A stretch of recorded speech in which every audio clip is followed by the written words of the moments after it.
I'm taking all his inheritance.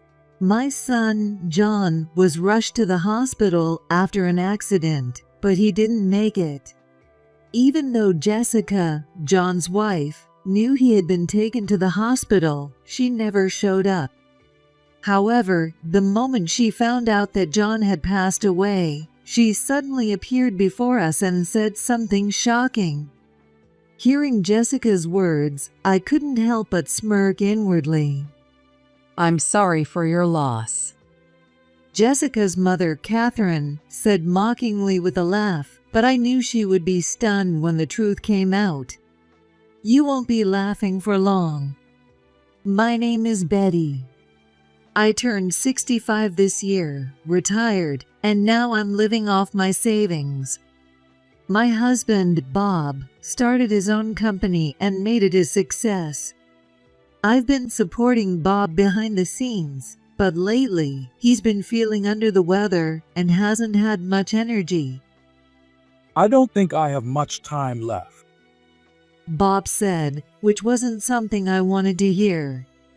I can't imagine life without Bob.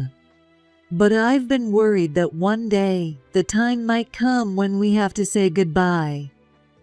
Bob is a kind soul who listens to me with a smile on his face. Being with someone as gentle as Bob has always brought me peace of mind. That's just how important Bob is to me. After I married Bob, we had one son. We thought about having more children, but after giving birth to our first son, John, we weren't blessed with any more. Bob and I poured all our love into John. Since it was our first time raising a child, I think we might have spoiled him a bit, but John grew up just fine. Not long after he graduated from college and started his job, John got married. He moved out of our house after that, but following Bob's suggestion, he built a house close to ours. Bob probably wanted him nearby so we could help each other if anything ever happened. However, there was one problem. That problem was John's wife, Jessica. Jessica has a bit of an odd personality. It seemed Bob didn't notice how difficult Jessica could be. The first time we met her, I was shocked by how arrogant she was. I couldn't believe she didn't think to be more polite when meeting her future in-laws. I found it strange, but I brushed it off, thinking it was just her personality. But then Jessica started criticizing the layout and design of the house Bob was planning to build for John. To meet her demands, it would cost quite a bit more. Jessica told us that we should pay the extra cost as part of a wedding gift. In other words, Jessica is a bold and shameless woman. I still remember Bob being speechless at that moment. In the end, we went ahead with the renovations to make the house the way Jessica wanted. Of course, Bob paid for it, and Jessica looked quite satisfied. Because of the unexpected interior work, John and Jessica couldn't move in as planned. I thought they could just stay at our houses until the renovations were done, but Jessica didn't like that idea and said she preferred living in a hotel. Staying in a hotel every day is expensive. Even so, Jessica ignored our advice and started living in a hotel. They stayed in a hotel for about 2 weeks, all at Jessica's request, and in the end, she sent us the bill. I thought it was for John's sake, but I couldn't help feeling frustrated. I'm fine staying at your house, but Jessica doesn't want to. I'd rather not spend all that money on a hotel. Apparently, John was against the idea of hotel living. Even so, Jessica overruled John's objections. I started to worry whether their marriage would work out in the long run. Jessica had been working in an office before marrying John, but after they got married, she quit her jobs to become a stay-at-home wife. When we told Jessica that the renovations were finally finished, she didn't even try to hide her displeasure. It's their home, so shouldn't she be happy? Why does she look so upset? While I was wondering, Jessica blurted out something surprising. I wish we could just stay at the hotel forever. No cleaning, no cooking. It's so much easier. I'll have to start doing everything myself now. She must have thought I didn't hear her, but I caught her muttering under her breath. I'm sure hotel living had been very comfortable for her. But still, you'd think she could at least show some appreciation for the house Bob built out of kindness. I guess Jessica just couldn't stand the thought of giving up her easy life. Hotels are convenient, sure, but a brand new house will give you the freedom to enjoy things on your own terms. I casually said something to Jessica, but she just sighed. After seeing her attitude, I couldn't shake the feeling of unease about our future relationship with Jessica. I also began to worry whether she and John would really make it as a couple. But since John's house is close to ours, I figured we could always step in if needed, so I didn't dwell on it too much. Finally, John and Jessica were ready to move into their new house, and we helped with the moving process. However, Jessica didn't lift a finger, saying she didn't want to ruin her nails, and just sat there watching as we worked. Hurry up, will you? My show starts in an hour, so make sure you're done by then. Jessica kept criticizing our work while playing a game on her phone. Bob, who's usually pretty calm, looked a bit annoyed, and I didn't miss it. John, on the other hand, just did what she wanted without complaining and focused on the task. As much as I wanted to say something about Jessica's terrible attitude, I decided to bite my tongue, figuring that once the move was done, we wouldn't have to deal with her much. After that, even though John and Jessica lived close by, we didn't see much of them. We didn't go out of our way to visit them, and they never came to our house either. I thought that since we lived nearby, we would visit each other from time to time. However, after the move, there was no family interaction at all. Bob had arranged for John to live nearby, so the lack of interaction felt sad. I knew Bob probably felt even more disappointed than I did, so I encouraged John to stop by the house from time to time. I'd like to, but Jessica, she doesn't really want to come over, and I don't feel right about forcing her. John, looking uncomfortable, conveyed Jessica's feelings to us. If she didn't want to visit, there wasn't much we could do, but I still hoped they'd drop by every once in a while, especially during the holidays. A little while later, as Thanksgiving was approaching, I was in the middle of preparing the meal. I thought I'd get extra food ready in case John and Jessica came over, so I called John. But he didn't pick up, probably because he was at work. Reluctantly, I called Jessica, but her attitude was absolutely terrible. Hi, what do you want? It's been a while. How have you been? With Thanksgiving coming up, I thought maybe you two could join us for dinner, so I wanted to reach out. If you don't have any plans, how about it? I'll make sure to prepare food for both of you.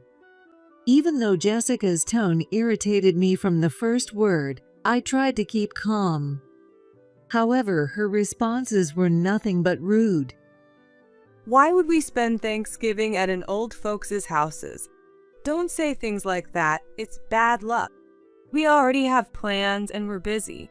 There's no way we're coming to your house. Jessica treated us like old people and even laughed at us. If I was going to get treated like this, I shouldn't have called in the first place. I regretted reaching out to her.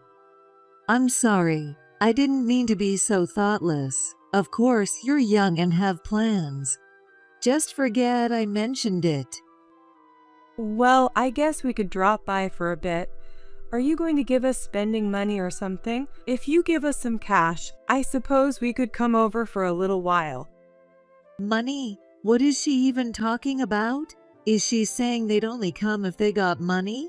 I already didn't have a great impression of Jessica, but this solidified how unreasonable she was. It's not that I'm against giving them money.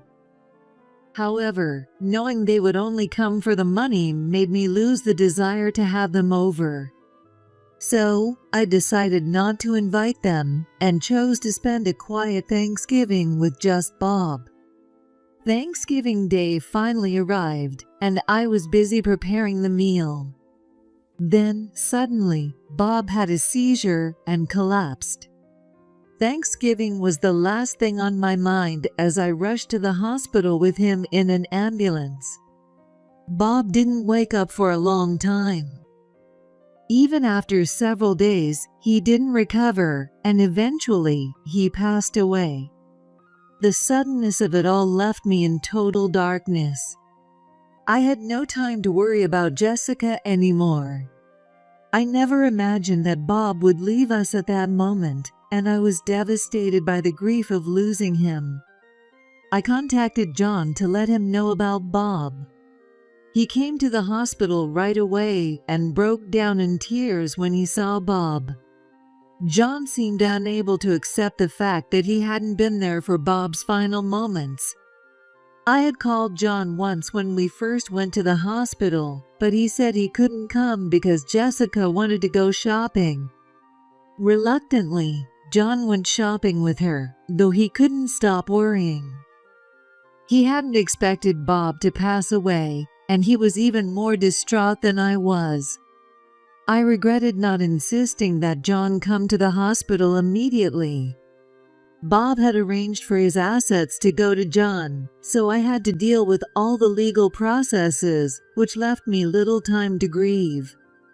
After some time, all the paperwork regarding Bob's estate was completed, and I felt a sense of relief. John took over Bob's company.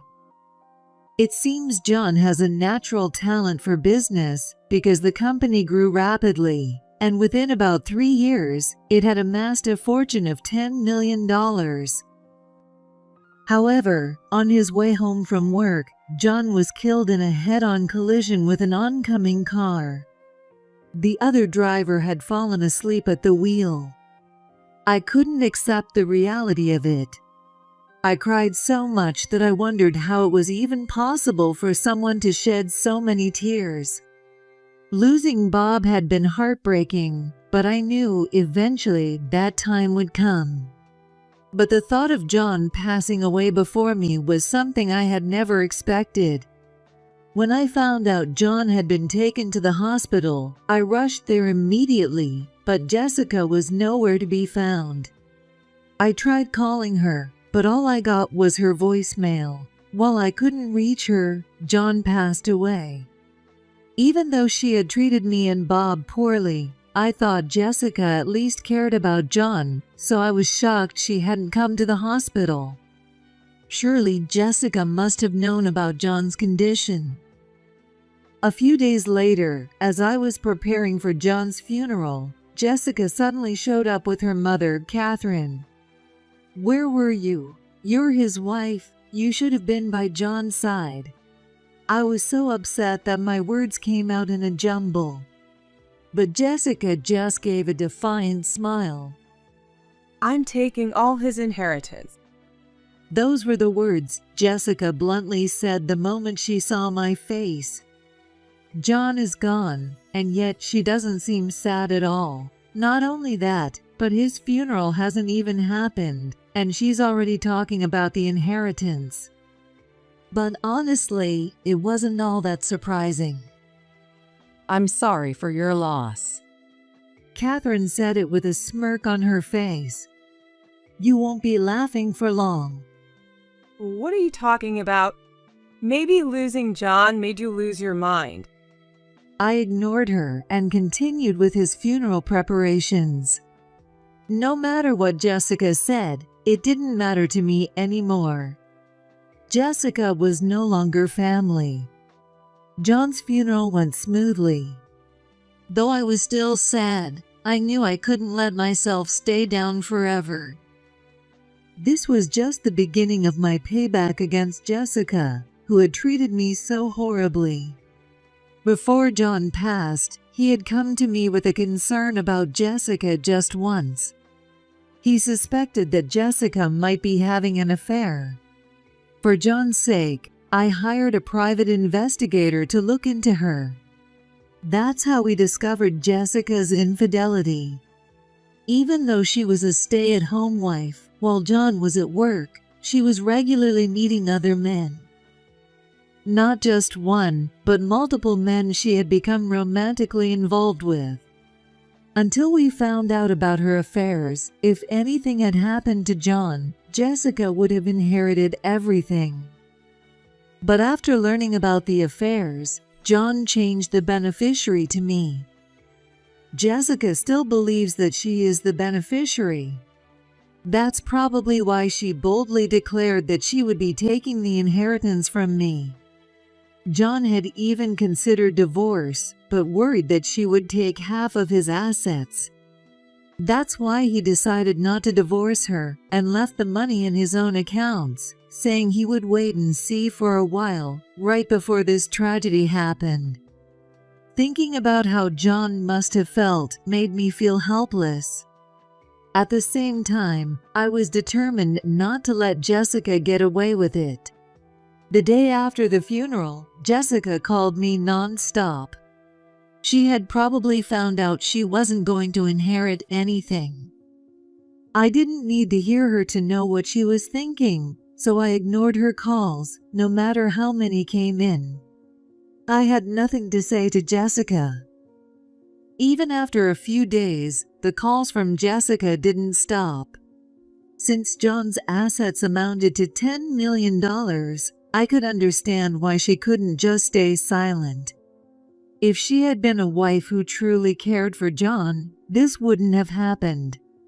But Jessica was selfish and never cared about her family, and now it was coming back to haunt her. I successfully inherited John's estate and completed all the necessary paperwork. At that point, I decided to call Jessica. Well, more like, I decided to finally pick up the phone the next time she called, since she hadn't stopped trying to reach me. A few minutes later, as expected, Jessica called again, so I answered. You finally picked up. Why have you been ignoring me? Do you know how many times I've called? And why have you been calling so much? You never answer when I call, so I don't think you have the right to complain. I couldn't help but make a sarcastic remark, but honestly, it was how I truly felt.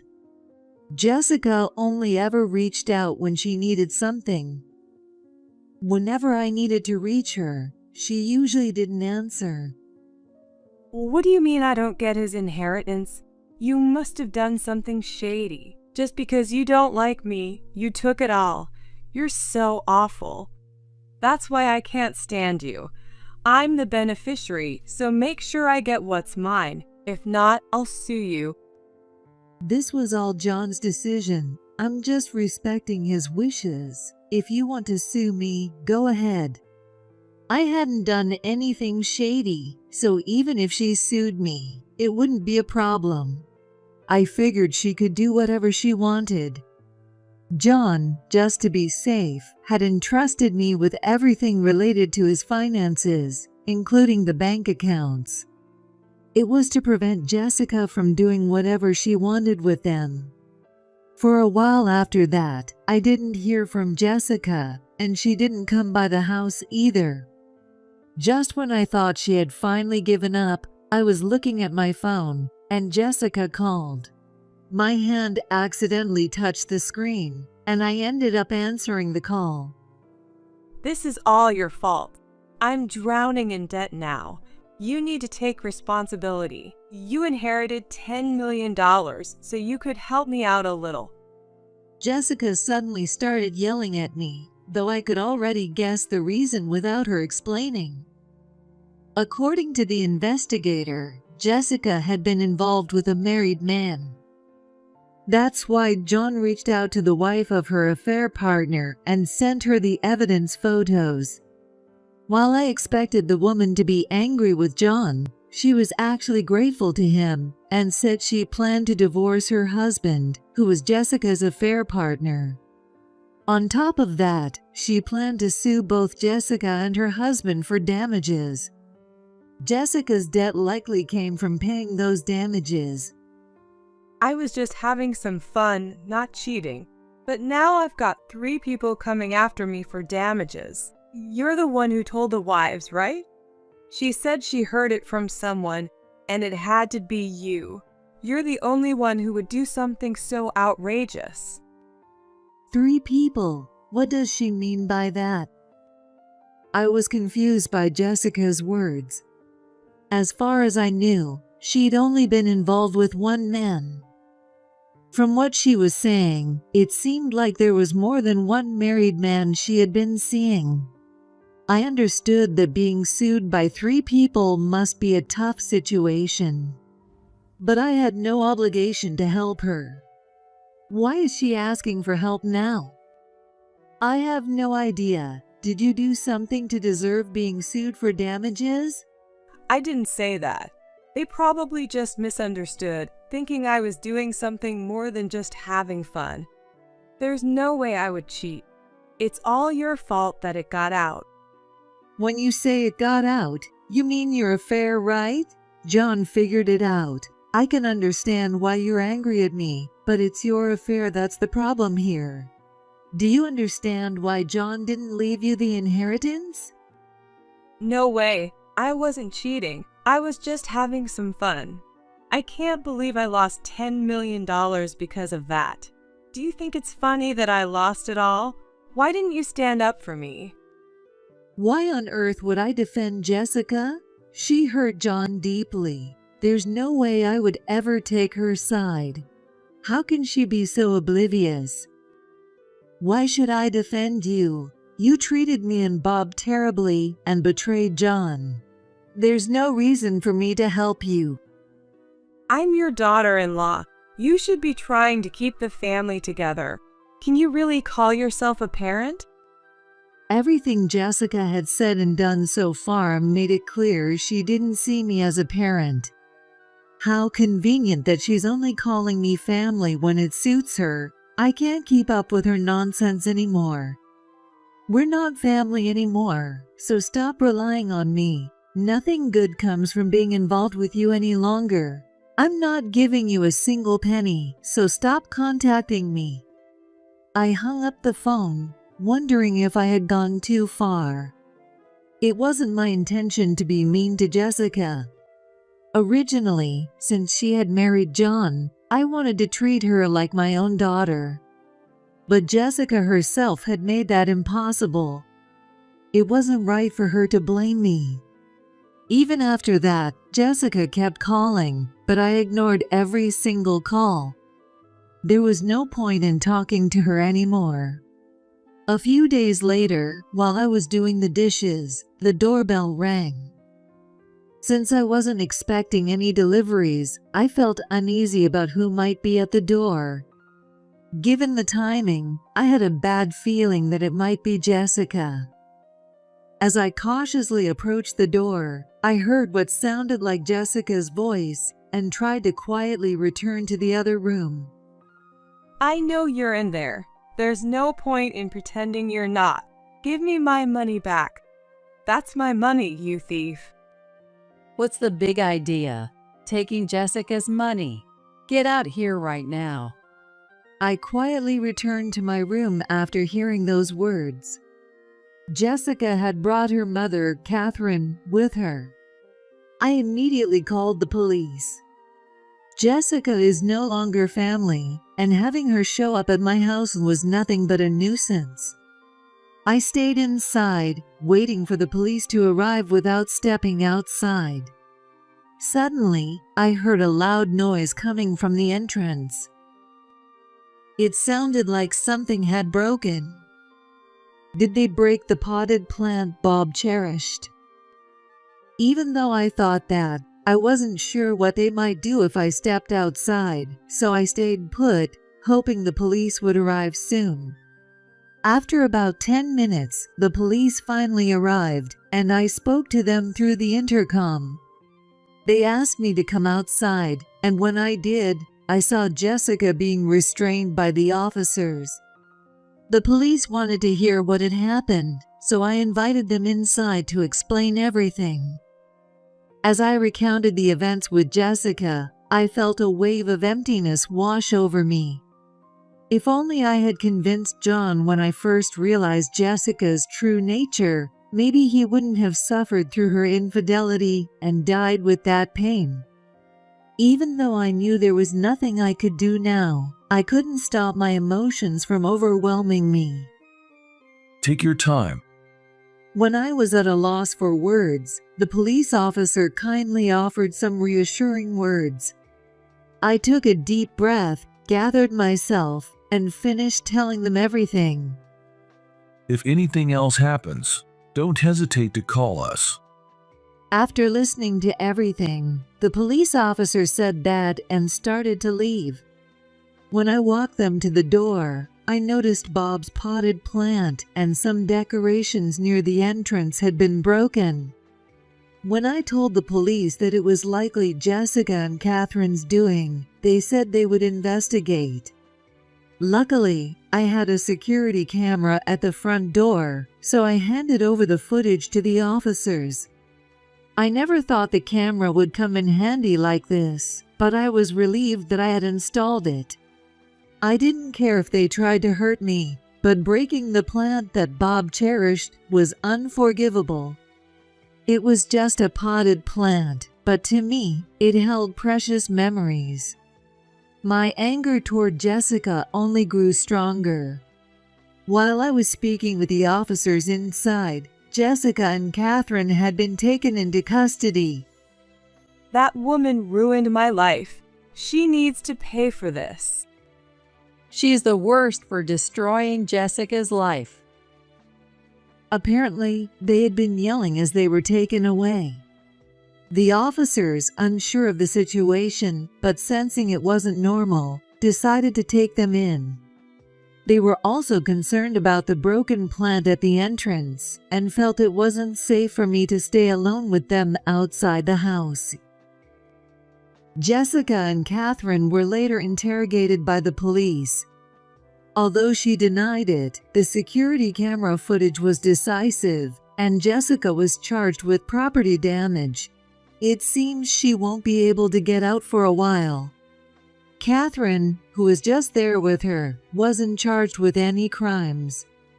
Jessica not only failed to take care of her own family, but she also destroyed other people's families. On top of that, she even damaged things in my garden. I was relieved when I heard that she would be held accountable because someone like her shouldn't get away with that. According to the police officer, Jessica had been involved with 3 married men and was being sued for damages by all 3 of their wives, which left her in debt and emotionally unstable.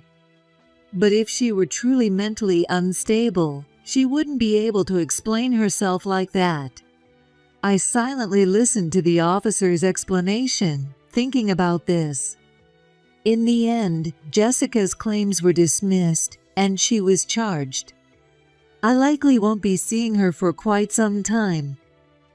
And honestly, I have no desire to deal with Jessica again in the future. As for Catherine, she had been counting on John's inheritance and had already bought a new car and started the process of purchasing a house. However, once she realized there was no inheritance coming her way, she was left to pay the loans with her own income. Since Catherine is divorced and has no one to rely on, she's working desperately to repay those loans. Over the past few years, I've lost 2 people who were important to me.